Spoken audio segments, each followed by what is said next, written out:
বাংলাদেশ চীন সম্পর্ক একসময় ছিল দূরত্ব, আজ গভীর বন্ধুত্ব। ইতিহাসের শীতল সূচনা থেকে বর্তমানে শক্তিশালী অর্থনৈতিক ও কৌশলগত জোটে পৌঁছানোর এই যাত্রা জানবেন আজকের ভিডিওতে।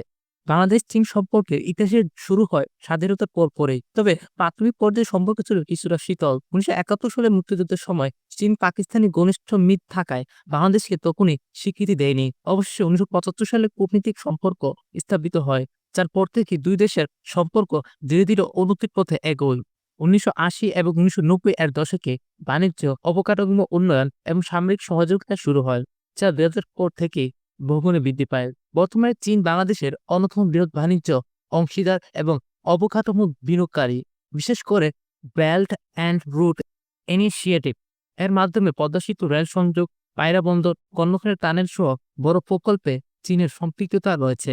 দ্বিধায় এই পরিবর্তন শুধু দুই দেশের কূটনৈতিক অগ্রগতির গল্প নয়, বরং বৈশ্বিক রাজনীতির প্রেক্ষাপটে বাংলাদেশের কৌশলগত অবস্থানের প্রতিচ্ছবি। তবে এই অর্থনৈতিক ঘনিষ্ঠতার পাশাপাশি ভূ রাজনৈতিক সমীকরণ গুরুত্বপূর্ণ, কারণ চীন ও ভারতের প্রতিযোগিতায় বাংলাদেশকে ভারসাম্য রক্ষা করতে হয়। অতীত যেখানে সম্পর্ক ছিল সীমিত ও রাজনৈতিকভাবে সংবেদনশীল, বর্তমানে তা পরিণত হয়েছে গভীর অর্থনৈতিক, সামরিক ও সাংস্কৃতিক সহযোগিতায়। এই পরিবর্তন শুধু দুই দেশের কূটনৈতিক অগ্রগতির গল্প নয়, বরং বৈশ্বিক রাজনীতির প্রেক্ষাপটে বাংলাদেশের কৌশলগত অবস্থানের প্রতিচ্ছবি। ভিডিও থেকে ভালো লাগলে লাইক দিন, কমেন্টে জানিয়ে দিন আপনার মতামত এবং নতুন নতুন ভিডিও পেতে চাইলে অবশ্যই চ্যানেলটি সাবস্ক্রাইব করবেন। Thank you for watching.